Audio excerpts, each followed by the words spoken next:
Okay, this one's a little bit more fun, I guess, than it is technically historical or informational. But today we're going to be reacting to the 7 levels of football fans. I'm saying this as a guy who's relatively new to the sport overall, kind of trying to see where I rank in here based off my mentality, what I've learned, and how I feel about the game overall. So let's go. I think this should be a lot of fun. The 7 levels of being a football fan. Now, I'm sure most of you guys who are watching this video are a fan of football in some way, shape, or form. But what you might not realize is that there are different types of football fans. You bring off a Bamiyang and pull up fucking William! Some of you might only watch the World Cup. Some of you might cancel family events for games. While others are so unbelievably incredibly obsessed with football that they treat like their religion. But today, I'm gonna be showing you the different stages of being a football fan. And after watching this video, you'll probably know where you lie amongst the levels of being a football fan. So let's get into it. I'm just going to say this now. I get overly passionate about anything I have a high interest in, be it Yu-Gi-Oh, be it video games, be it editing, like all the content stuff that I do outside of this channel. Give me like another year, I'm going to be cracked out of my mind when it comes to football and being an obsessed fan with this very entertaining sport. Very We're gonna start at lovely level sport. 1 that doesn't have a clue. Now at this level you have absolutely no football knowledge whatsoever. You're clueless. This is the person who has somehow managed to live their entire life avoiding football knowledge like it's a tax bill. At this stage you're basically just the average Joe. You can barely even consider yourself a football fan. And That was these me are the 4 guys years who still ago. have that mindset where they think football is just 22 men kicking a ball. I hate people who say that. They only know 2 players and 2 players only, Messi and Ronaldo. And even them, they don't know the law. They don't know about the rivalry between them. You don't support a team at this level and you certainly couldn't name 5 players if you tried to. If you try to get them to watch a game, you'll be lucky enough to hold their attention for 5 minutes, which is probably the max amount of time they've watched a football game in their life. And bro, these guys have to be 10 out of 10 rage baiters. Look, I get you have the football IQ of a toaster, but you cannot be this mentally stupid, because guys will be out here asking me the most brain dead questions like, bro, I know you went to school. Use that brain of yours, you uneducated frog. Bro, they really trying to get me to punch the screen. And if you even attempt to explain to them what offside is, you might as well be speaking another language. Level 1 football fans are as dumb as rocks. They don't know positions, tactics, formations. Very rarely will they know some clubs, but probably Man City at the most. Give them a couple shin pads and they'll be looking at you like you just gave them chopsticks. But eventually, as you get older, your friends may start taking an interest in football a bit more, which might make you feel a bit left out. So Now, in my defense, learning offside is a very confusing ass rule. It's only a rule that you really understand when you watch enough games, see a lot of situations where offside is like called out, then it makes sense. Like when you try to explain that, I've had people try to explain it to me. It sounds like you're speaking in hieroglyphics, okay? But when you watch enough football, it makes sense. And there was an episode of the new King of the Hill season, unironically, where Hank Hill explained in perfect detail what the offside rule is. If Hank Hill can learn what offside is, I can learn what offside is. actually, you'd want to get interested in football a bit more too, which brings you to level 2, the beginner level 2. fan. Now, level 2 is just a small step up from pure cluelessness. At this stage, you've probably decided that you support a team, probably because your dad supports that team or something. That's actually how I got into football. You've probably learned a couple of the rules, like you know corners exist and you're not meant to handball. But again, explaining offside to these guys is like explaining quantum physics. Pure yap. Also, at this level, your knowledge of your club is tragic. You could maybe only name about 2-3 players from your club, 4 at the very max, and you probably don't know who the manager is of your club. However, at this stage you start to engage in football a little bit more. You know, you start paying attention to matches. Albeit your understanding of the game is still pretty trash, you're getting somewhere. Watching football matches with these guys is a little bit less insufferable than watching with the doesn't have a clue fan, who will most likely be on their phone watching TikTok for 95% of the game. If your team loses, you don't take it too seriously, because really and truly you're not invested enough to feel the pain yet. At level 2, you're not completely football stupid anymore, but let's be real, you're still a bozo in the world of actual football. And next up, we got level 3, the upgraded casual. This is where things start to get a little bit serious. You're no longer that clear spectator that asks why the goalkeeper can't just run up the pitch and score. Nah, you're actually starting to slowly but surely lock in with the sport. You now know your close players, and you've got opinions on all them too. You can name the full starting 11, maybe even the bench. You also know where your team sits in the league now, and you'll mention it in the conversation every chance you get. I know, bro, we're 6 right now, but we deserve top 4. You don't. Dude, wait, this has been me with my brother-in-laws who grew up playing this sport, funny enough. Well, I feel like I'm probably like in the level 4 or 5 range now, because I talk about this sport a lot with my in-laws who were a predominantly soccer family. I do talk about it any chance that I get, though. I really, really do. I've unironically helped my in-laws, my wife, get fully reignited into the sport, which is really funny. Also, I found out my brother-in-law's girlfriend actually played this sport too. So I literally married into a football family. And I'm helping bring the spark back. But I respect the delusion. Football has low-key become part of your weekly routine now. And at this stage, you finally start watching full football matches. Not just waiting for the 3-minute highlights to drop. But now, you'll that was me earlier this year. Glued to the screen on a Sunday at 4:30 p.m. from now on. No more scrolling on TikTok mid-match.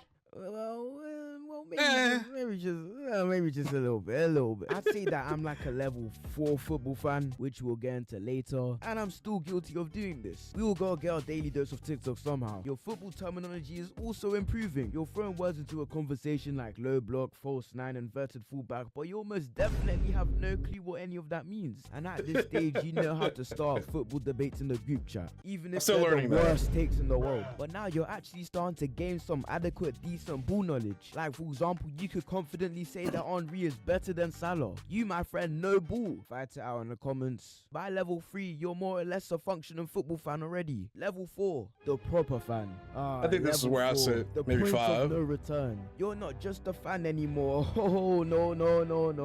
You're in. You're deep in now. Pause. Football has officially sunk its claws into your soul and will not let go. You used to just watch football. Nah. Now you watch it religiously. Premier League, obviously. Carabao Cup, then. FA Cup, of course. Champions League, duh. UEFA Conference League, well, I mean, if your team's in it. Without a doubt. You used to say, I support this club. Now it's we. Huh? We played well today. My friend, you were on the sofa eating Pringles. You did nothing. By this stage, you will most definitely have at least 5 football apps downloaded. All right, wait, I'm sorry. I keep pausing this because it's so ironic even hearing any of this. I actually have FootMob installed. Wait, hold on. That's the only one I have installed though, but yep, there it is right there. Yep, I check this probably more than I do any other social media on my phone right now. I'm not kidding. I have a lot of hours in this app right now. But the part about we did good today, I do that with my wife now with like the Columbus Crew or even Barcelona. I will say we did good today. All right, I'm definitely in the level 4 range. I want to see though if I'm potentially within level 5. I will be refreshing through them 20 times a day. You can name your club's kit sponsor from 2010. The Youth Academy. What beats your players wear? Okay, that might be a stretch. That's a stretch. This level, yep, you guessed it. The crash outs will start happening. Your star striker skied it from 6 yards out.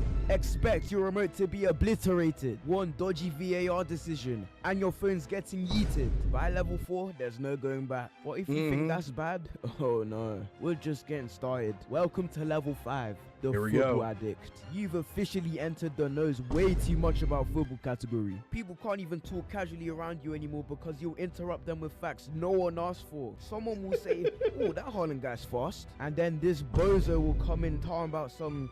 well, actually, he averaged 35.2 kilometers in 2022, so, I mean, yeah, he's decent, he's alright. Bro, don't make me pull up the man them and cook you. You've somehow absorbed more ball knowledge than you'll ever need in your life. You'll know the exact number of successful dribbles Yamal had in 2024, but you won't know how to turn on a hog. Your ball knowledge has also made you that guy in the group chat. If someone says a take you don't agree with, you'll drop 2 whole paragraphs countering it. But with great ball knowledge also comes with great heartbreaks. You've gone through it, not once, but weekly. Knocked out of the Carabao Cup by Grimsby Town.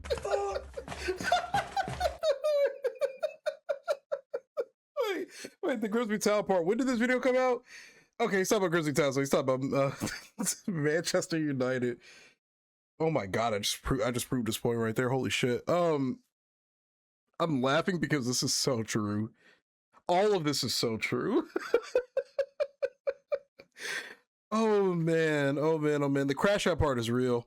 I hated everything about that Chelsea match the other day between Barcelona and Chelsea.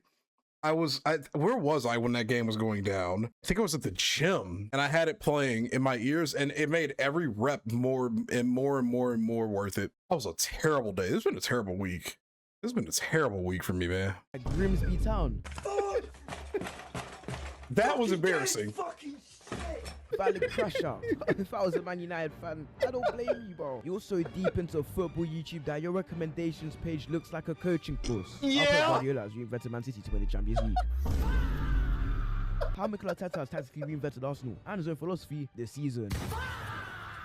Yeah, pack in, buddy. You're lucky just a football nerd from here on out. But there's a point where passion starts turning into obsession, where football stops being something you watch and starts being something you breathe. And that's where level 6 comes in. The ultra fan. At this point, yeah, it's over. You're attending games now. It doesn't matter what the weather is, rain, sleet, snow, lava, it doesn't matter. You're really out here traveling 3 hours from London to Manchester just to stand in the freezing cold. You've memorized every chant there is to memorize. Your football knowledge, yuck, disgusting. You'll just know the most random facts that no one should know. How you telling me you know who scored in a random friendly in 2016 in the Brazilian league? That's a little concerning, bro, cheeseburger. This is the type of guy who can't go one sentence without turning it into a football analogy. If you're late for work, that's just poor game management. Forget your keys, defensive error. Got friend zoned, didn't take your chances in the final third. Every single thing that happens in your day is analyzed like a pundit. A single win will get you feeling like this, but a loss will get you entering your depression arc. Heartbreaks so painful they feel like breakups. You've tweeted multiple times, we go again, knowing damn well you don't want to go again. It's okay, bro, we've all been there before. At this point, you'll do anything for the badge. You've lied to your boss saying I've got a personal appointment when really you just wanted to watch the Carabao Cup quarter-final. And finally, the final complete version of a football fan. The craziest form of the species. Level 7, the football entity. This is the absolute peak. These guys don't live to live, they live for football. If you were to cut these guys open, you probably find a couple VAR monitors, Fabrizio Romano's Twitter page, Mob, aside football from Ronaldo, and more VAR monitors. These guys absolutely worship football. If football was mentioned in a conversation, they'd start glitching out like a robot. Once you reach this level, your most #1 used app will be Twitter. Every day you will be refreshing Fabrizio Romano's Twitter page just to look for new transfer rumors. You will be out here tweeting to Randall on Sky Sports. Gang, these people don't know you. And let me tell you, these guys' room will look like a football shrine. It's like someone made a direct copy and paste from the club's football shop. Tell me why when I went over to my friend's house, his controller was Liverpool themed. I'm gonna need to start asking some questions, because that's some crazy work. Watching football games with them is mad. Every 10 seconds they'll be shouting at the screen like they owe their money. Rev, that's not a foul. Rev, use your eyes. What are you doing? Average level 7 football fan. These untamed creatures have seen way too much football to live a normal life. The dopamine hit they get when their club wins is stronger than anything science has ever created. For them, a 94th minute winner is pure ecstasy. When the off-season hits, the withdrawals start immediately. They'll start tweaking. Without football, these guys are basically a phone on 1%. A fish without water, existing but barely functioning. And those are the different levels of being a football fan. Drop a like and subscribe if you enjoyed, and comment down below which football fan you think you are on this list. And with that, I'm out. Want to see the different types? Oh my god, bro. I feel like a psychopath now from watching this, because I never even considered all the habits I've developed ever since you guys, I'm blaming you guys, coming into this sport. The sheer volume of documentaries, Zlatan quotes that I have memorized, things that I do because what would Zlatan do? That's literally been my mindset for like 2 months. Ever since I specifically watched stuff about Zlatan, I think like, how would Zlatan go about this? Or, you know, I like the way Zlatan probably would have handled it. I generally have thought that. Mind you, I'm 30. Damn, I'm 30. Dude, there's so much in this that is genuinely not like false whatsoever. All of this is true. All of these habits, Fabrizio Romano, like checking his Twitter pages periodically before I had to unfollow him because he was leaking too much shit. I did that religiously for a while. I check Twitter every single day. I follow a few different creators on Twitter that talk about Barcelona nonstop. I torture myself by reading ESPN FC comments and watching people shit on Barcelona after they get slammed in random matches. I've lost my goddamn mind. I damn near cried when Columbus Crew got knocked out in the quarterfinals of the MLS Cup against FC Cincy, and I was in the goddamn Spanish section of the Inter Miami versus FC Cincinnati match when I went down there. Which, mind you know how you just quoted about it takes like 3 hours and like 50 minutes to get to South London or whatever you just said? It took me 3 hours and 50 minutes, maybe even 4 hours total, to drive from where I live here to Cincinnati to hate watch FC Cincinnati, and I got what I wanted. I'm literally chilling in the Spanish section full of Inter Miami fans chanting a song I don't even fucking know the language, and I'm doing it anyway. I've become a psychopath. It makes me wonder, where do I think I sit on this list? I think I sit somewhere in the 5 category. The only thing I lack still is keeping track of statistics specifically. And I'm still learning positions and like some of those like other like more basic rules. I've been more learning about the history of football, less than about the rules, but that'll come in due time. I have a basic understanding of it for the most part. But the other addicting like elements of being a level 5 football fan, yeah, I'm up there. They're like genuinely, guys. You guys don't see how much I actually generally invest into the sport outside of these videos. I have sports cards. I have a random Arsenal ball in my living room. I have 2 crew shirts, 2 Barca kits, and I have an FC Cincinnati kit that I collected off of the ground as a trophy at that FC Cincinnati match. I think we got mental issues. Holy smokes, this is so funny. Oh, wait, is there still more? Of people back to school, what are you waiting for? Click right here. All right, W video. That was funny. I feel called out. I feel like I just literally saw myself in a mirror. That genuinely was the laugh of a man who's come to accept that he is everything that this video has described, and every single stage was true. I'm thinking back to like how I was like a year or 2 ago. I was at level 1 through 3. I remember the stages of growth. Oh, that's scary, bro. Well, anyway, thanks for watching. Let me know what you guys thought about this reaction. Sorry if I laughed a lot while he was talking, man. This was hilarious, and I could relate to literally every single part of this. So but thanks for watching. If you enjoyed this reaction, let me know in the comments. Make sure to go check out the original video, which I'll leave a link for in the description down below. And as always, this is me, your boy Jay, with another reaction. I hope to catch you in the next one. Have a great day. Peace. Okay, I had to read through some of the comments, and this is my favorite one from Putrick. What the hell was I doing in this video? Beating your shit.